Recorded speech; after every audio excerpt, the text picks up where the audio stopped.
My name is Isabella. I am 38 years old, and I live in a quiet neighborhood in Seattle.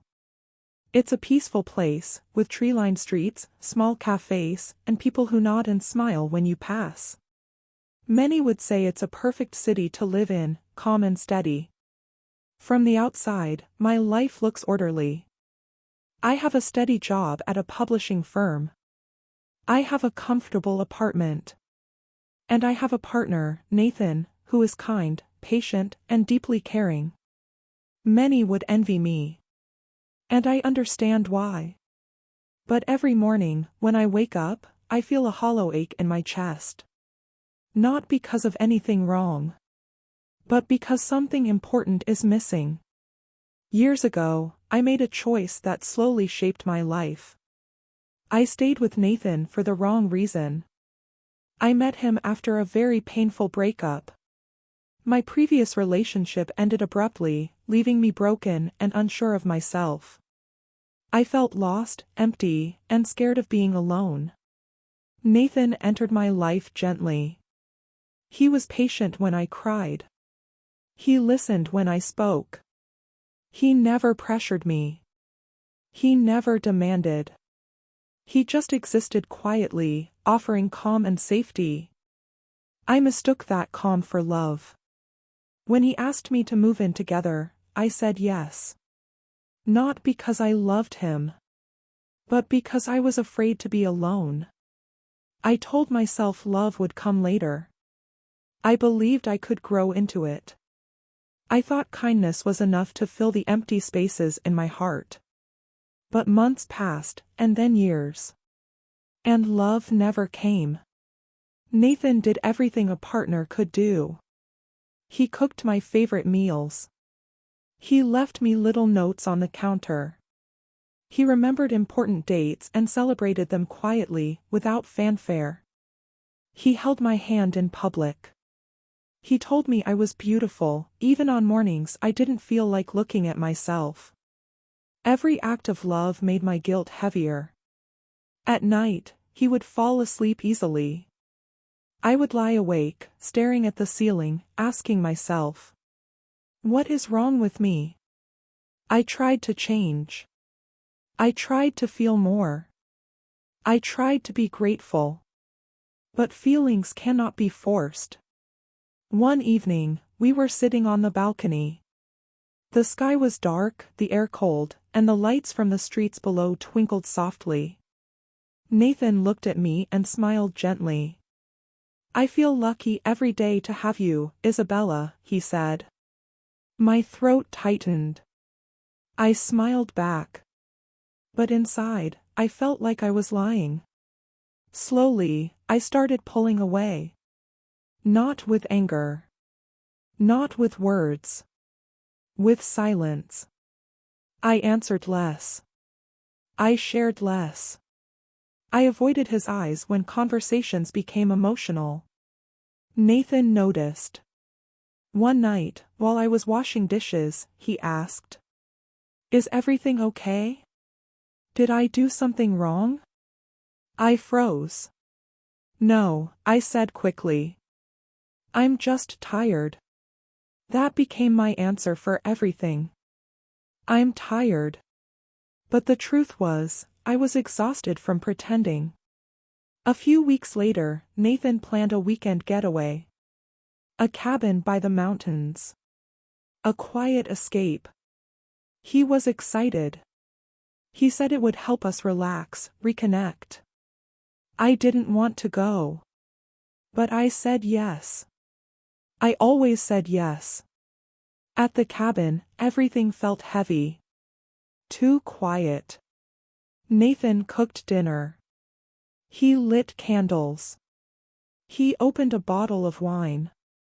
He looked at me and said, sometimes I think about the future. I think we can build something real together. My hands shook. I nodded silently. But my heart felt empty. That night, I cried quietly in the bathroom. I stared at my reflection. I whispered, you are living a life that isn't yours. When we returned home, the feeling didn't fade. It grew heavier. I began writing in a journal. Not poetry. Not fancy stories. Just truth. One page read. I am with a good man, but my heart is elsewhere.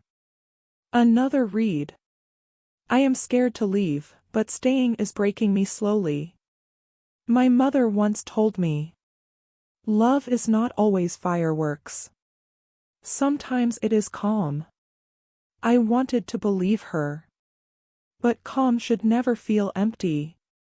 One Sunday morning, Nathan asked me something that made my chest tighten. Isabella, he said softly. Have you thought about marriage? Or the future? I couldn't breathe. I don't know, I whispered. That's okay, he said. We don't have to rush. We have time. His patience made me feel heavier. That night, I called my closest friend, Rachel. I told her everything. The silence, the emptiness, the guilt. She listened quietly.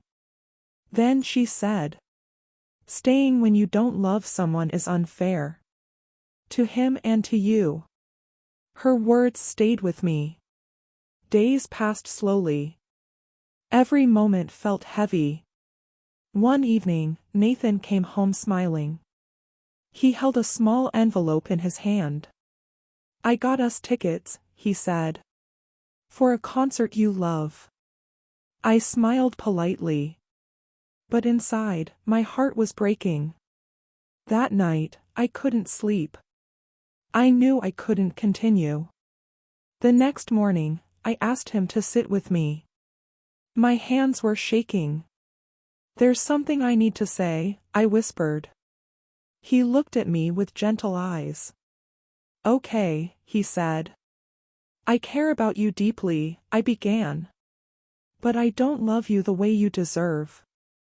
Silence filled the room. He didn't speak.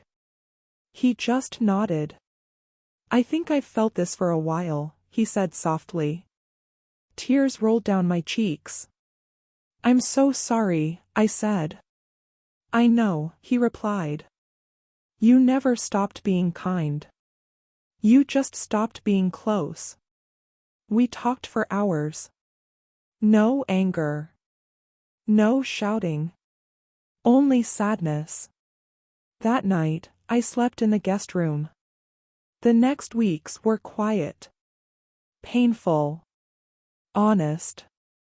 I moved out a month later. I rented a small studio apartment. It was empty. But it felt like mine. At first, loneliness was loud. But slowly, it became peace. I started walking in the evenings. I started reading again. I started listening to myself. One day, Nathan sent me a message. He said he was doing okay. That he was learning to let go. I cried after reading it. Not because I wanted him back. But because he deserved real love.